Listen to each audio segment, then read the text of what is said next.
Olá pessoal, eu sou a professora Marcela Paz do IFES Campus Vila Velha e na aula de hoje nós vamos aprender sobre variações no modelo mendeliano de heranças, parte 2.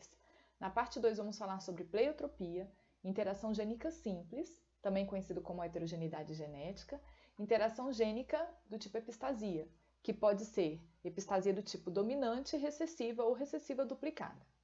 Vamos começar falando sobre pleiotropia. O que significa pleiotropia? Significa que um par de alelos sobre as mesmas condições pode ser responsável pela determinação de dois ou mais caracteres. Então, nós temos um par de alelos, por exemplo, os alelos azão, azinho, azão, azão, azinho, azinho, da forma que for, responsável pela determinação de características em diversos tecidos. Por exemplo, no tecido sistema nervoso central, osso, pele ou retina. Então, esse gene, ele determina essa característica nesses tecidos, por quê? Porque ele é expresso em vários tecidos, ok? Ocorre a transcrição desse gene em vários tecidos. Um exemplo clássico que nós temos é a síndrome de Marfan. O gene normal é conhecido como fibrilina, e ele é responsável pela formação das fibras elásticas do tecido conjuntivo. Esse gene, por ser um gene expresso em tecido conjuntivo, ele está presente ativamente em todos os tecidos, né, que precisam do conjuntivo. Então, por exemplo, no olho, quem tem a síndrome de Marfan, que é uma mutação nesse gene e não produz a fibrilina direito, vai ter problemas oculares. Por quê? Porque o gene está expresso no olho. Vai ter problemas de formação de membros, né, de dedos. O gene é responsável pela formação desses dedos também. Ele não é responsável sozinho, mas ele contribui. Por exemplo, quem tem síndrome de Marfan também tem membros mais longos que da população, né, dos indivíduos que têm a fibrilina normal. Então, ele também é responsável aqui, durante o desenvolvimento embrionário, contribui, não é responsável sozinho, tá, gente? Contribui para a formação desse membro também. E a gente tem problemas cardíacos. Então, a gente observa o quê? Um gene expresso em vários tecidos. E esse gene alterado, ele vai determinar características específicas dessa alteração em todos esses membros. Para a gente entrar na interação gênica, precisamos relembrar a segunda lei de Mendel. Na segunda lei de Mendel, o que eu gostaria que vocês memorizassem, o que a gente relembrasse, é o seguinte: é a proporção fenotípica do que via Mendel. A proporção fenotípica da segunda lei de Mendel é aquela 9:3 para 3 para 1. E na segunda lei de Mendel, o que Mendel estudava? Mendel estudava dois genes independentes um do outro, ok? Dois genes independentes que produziriam duas características diferentes. Então, a segunda lei de Mendel fala de quê? Fala de dois genes independentes. O que significa dois genes independentes, pessoal? Significa o seguinte, significa que temos um par de alelos em um cromossomo e outro par de alelos em outro cromossomo, ok? Um par de alelos nesses cromossomos homólogos e um outro par de alelos em outros cromossomos homólogos. E cada par ele determina uma característica diferente. Por exemplo, a cor da ervilha, né? Liso, a cor da ervilha amarelo e verde, ou a forma da semente, se ela é lisa ou se ela é rugosa. A gente está vendo que Mendel estudava dois genes independentes de características diferentes. Quando a gente fala de interação gênica, nós estamos falando também de dois genes em cromossomos diferentes ou no mesmo cromossomo bem distantes, só que para a característica aparecer, eles precisam atuar em conjunto, por isso que a gente chama de interação gênica, ok? Então vamos começar, já que a gente já relembrou a segunda lei de Mendel e a gente já conhece a diferença entre a segunda lei de Mendel e a interação gênica, vamos começar a compreender melhor os mecanismos dessa interação. Na interação gênica simples, nós temos o seguinte: vários genes, por exemplo, o gene A, o gene B e o gene C, interagindo para gerar o mesmo fenótipo, ok? Então, vários genes sobre as mesmas condições determinam o mesmo fenótipo. Então, eles interagem, são genes diferentes que interagem para garantir o mesmo fenótipo. Que exemplo que nós temos aqui? Por exemplo, uma cascata bioquímica. Vamos supor que uma determinada característica, ela dependa, vou chamar aqui característica X, ela dependa da ação de 3 genes. Então, por exemplo, o gene A ativa o gene B, que ativa o gene C, ok? E a interação desses genes vai determinar a característica. Se a gente tem um bloqueio nessa parte da via aqui, se o gene A sofreu uma mutação, está com defeito e ele não funciona, a gente não tem a formação da característica em si. Se, por exemplo, a gente tiver algum defeito no gene B, a gente também não chega à característica final. Se a gente tiver um defeito no gene C, a gente também não chega à característica final. Porque para essa característica se desenvolver, ser manifestada, ela precisa o quê? Ela precisa do produto desses 3 genes que são distintos. Então, a interação gênica é determinada pelo quê? São genes, 2 ou mais genes, responsáveis pelo mesmo fenótipo. Tudo bem? Exemplo clássico que nós temos aqui é da crista de galináceos. São 2 genes, o gene R e o gene E, e para que essas cristas sejam formadas aqui, é do tipo ervilha, simples, noz ou rosa, precisa de quê? Precisa da presença, da interação desses 2 genes. E a forma como esses genes se manifestam, seja em homozigose ou heterozigose, vai determinar a crista da galinha, tá? Então, por exemplo, vou pegar o exemplo aqui da crista do tipo ervilha. Quando a gente tem os alelos R dominante e E dominante, vai ter a crista do tipo ervilha. Se a gente tiver o alelo R recessivo com E dominante, vai ser a crista simples.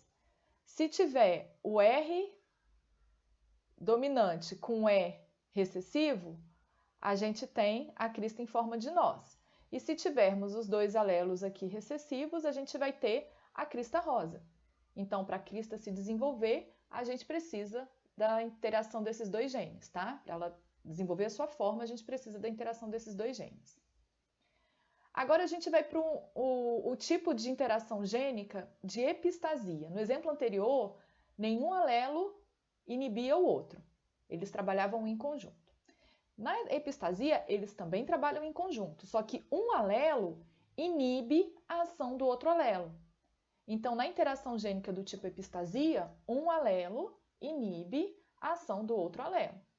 Então, a gente tem 2 termos importantes aqui que é importante vocês anotarem, que é o alelo epistático e o alelo hipostático. O conceito é sempre importante saber para compreender melhor os conteúdos, tá? O alelo epistático, ele é o alelo que inibe o outro. E o hipostático é aquele que é inibido. E quando a gente fala de epistasia, nós temos 3 tipos: dominante, recessiva e a duplo recessiva. Vamos pensar aqui, nesse exemplo que nós temos. Interação gênica, 2 ou mais genes, em cromossomos diferentes ou no mesmo cromossomo bem distantes. Nesse exemplo aqui, nós temos 2 genes, tá vendo? O gene A e o gene B, para uma determinada característica. Então, uma interação gênica, 2 genes se interagem para determinar uma característica. O fenótipo vai ser determinado de que forma? Eu vou falar que o A é epistático sobre B. O que eu quero dizer? Se o A é epistático sobre o B, né, o Azão, eu estou falando que esse alelo dominante, ele vai inibir. Por que ele vai inibir? Porque ele é epistático. E a gente já viu aqui no nosso conceito que quem é epistático inibe. Então, o alelo A inibe o B. Como que isso pode ser diferenciado em relação a uma característica dominante? Olha só como é que é diferente a epistasia da dominância. Quando a gente fala de um fenótipo que é só dominante, nós só temos um par de alelos, ok? Não temos outro par de alelo. Então, essa característica com par de alelo aqui, o A dominando, o dominante dominando sobre o recessivo, ele é uma característica só dominante. Na epistasia, quando a gente fala de dominância, a gente está falando de quê? De um alelo dominando sobre os alelos de um outro gene. Tudo bem? Vamos começar falando sobre epistasia recessiva. Na epistasia recessiva é o seguinte, um par de alelos recessivo inibe a ação de outro par de alelos. Um exemplo clássico e bonito, porque são cães muito bonitos, são os labradores. O que nós temos aqui? Vamos pensar. Para a coloração desses animais, nós temos dois genes envolvidos, que é um gene para pigmento e um gene para deposição do pigmento. São dois genes, ok? Um para pigmentar, que vai pigmentar preto ou marrom, e o outro é para depositar esse pigmento nos pelos, certo? O gene de deposição tem dois alelos. O alelo dominante, chamado de exão, ele permite o depósito. E o alelo recessivo, ele não permite. Então, aqueles animais que são ezinho, né, que são recessivos para o gene E, eles não conseguem depositar a cor. Então, como que seria o resultado disso? Ó, a gente pode ter depósito ou não da cor, né? Esse cachorro, ele é marrom. Então, a gente sabe que para o gene de cor, ele é Bzinho, Bzinho. Esse cachorro aqui, ele é preto. Então, a gente sabe que ele é dessa cor. Depositou a coloração, não depositou? Ó, depositou. Marrom e preto. Se depositou, qual seria o gene de depósito? O gene que permite que a cor fique aqui. Exão, alguma coisa, né? O alelo dominante aqui pode ser um dominante ou um recessivo. Agora, esse cão aqui, o que a gente sabe dele? Não depositou a cor. Ó, a cor dele ficou caramelo, né? Bem clarinho. Então, a gente sabe que ele não deposita. Só que a gente fica sem saber, só olhando para o cachorro, qual é o gene aqui. Porque ele pode ser um alelo para o preto ou para o marrom. Mas o que acontece? A gente não sabe qual é. Só que esse aqui, ó, o recessivo, inibiu o depósito da coloração. Ok? Então, uma epistasia recessiva. Vamos pensar. Vamos pensar assim, um cruzamento de um indivíduo heterozigoto preto com outro heterozigoto preto. Eu gostaria que vocês fizessem um quadradinho de Punnett e me dessem as proporções fenotípicas. Então, vocês pausem o vídeo, resolvam e depois volta para a gente ver o resultado. E aí, conseguiram fazer? O que nós temos aqui? Ó? O cruzamento de dois indivíduos O cruzamento de dois indivíduos heterozigotos, nós temos o quê? Uma proporção de 9 para 3 para 4. Então, temos 9 possibilidades de ser preta, 3 de ser marrom e 4 de ser caramelo. Por que 4 de ser caramelo? Ó, porque é o gene, o alelo epistático aqui, duplo recessivo. Então, não importa qual genótipo que a gente tem aqui do lado, ok? De coloração. Já que ele não deposita, esse alelo aqui vai inibir o depósito da cor marrom e esse alelo aqui vai inibir o depósito da cor preta. Então, esses cachorros serão caramelos. Uma outra característica aqui que nós temos é a epistasia dominante. Na epistasia dominante, o que acontece? Temos dois alelos, qualquer, Só que o alelo epistático, para ele dominar, para ele inibir, ele precisa estar na forma dominante. Tudo bem? Então, temos um exemplo, cor de penas de galinha. O pigmento para coloração, para você ter determinadas cores, pode ser C, o alelo Czão ou o alelo Czinho. E a gente tem um outro gene responsável pela inibição do pigmento. Vai impedir que a galinha tenha algum tipo de pigmentação, ok? Como essa interação ela é dominante, o que a gente tem aqui? Aqueles indivíduos que têm cor, eles vão ser recessivos para o alelo de depósito. Não importa o alelo que a gente tem aqui, né? Pode ser um alelo dominante ou duplo recessivo. Com os alelos de pigmentação, ela vai ter pigmento. Agora, essa galinha aqui para ser branca, o que acontece? Sem cor, ela tem o pigmento da cor, tá vendo? Ela tem os alelos da cor. Acontece que tem um gene que inibe, tem um alelo aqui dominante, ó, que inibe o depósito da coloração. Então, na epistasia dominante tem a interação de dois genes, só que o que inibe, ele é dominante. O epistático é dominante. Tudo bem? Então, vamos pensar aqui novamente. Nós temos esses dois cruzamentos aqui, né? Esse cruzamento de um indivíduo heterozigoto com um indivíduo heterozigoto. Vamos pausar o vídeo, vocês resolvam e daqui a pouco a gente volta com o resultado desse cruzamento, né? Eu quero ver a proporção fenotípica de vocês. Então, o que vocês acharam aqui? De proporção fenotípica, nós temos a proporção 12:4 quando a gente tem um cruzamento de dois indivíduos heterozigotos. Ó, vamos observar aqui, não é uma epistasia dominante? Na nossa colinha aqui em cima, ó, pigmento para cor e o pigmento que inibe. A gente sabe que o alelo dominante inibe. Então, todo mundo que tiver dominante, o alelo de inibição dominante, não vai manifestar a cor. Só vai manifestar a cor quem? Quem tiver o alelo recessivo que permite a deposição da cor das penas. Ok? E, para finalizar, a gente tem a epistasia recessiva duplicada, que é o quê? Um par de alelos recessivos de um gene inibe a expressão do outro gene e vice-versa. É como se em dois genes, por exemplo, responsável por uma determinada característica, a expressão recessiva de um é epistática sobre o outro e vice-versa. Por exemplo, nós temos aqui a surdez congênita em humanos. São dois genes, o gene D e o gene E. O indivíduo com audição é aquele indivíduo que tem, ó,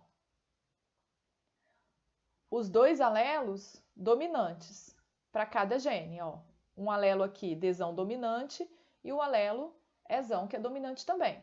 Quem vai ter surdez? Vai desenvolver a surdez quem for recessivo para o alelo D, para o gene D, ou quem for recessivo para o gene E.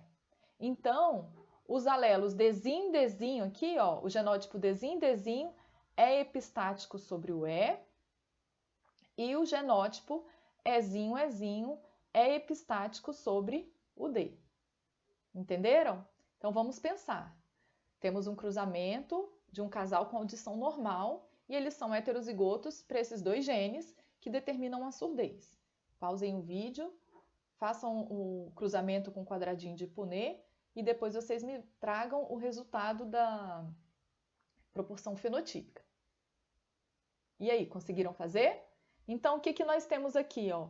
Quando a gente faz esses dois cruzamentos, né, de indivíduos normais, mas duplo heterozigotos, a proporção fenotípica da prole é de 9 sem surdez para 7 com surdez. Por quê? Porque para ter surdez, como é duplo recessivo, toda vez que a gente encontrar esse grupinho de alelos aqui, ó, recessivos, seja o D ou seja o E, o indivíduo vai desenvolver surdez.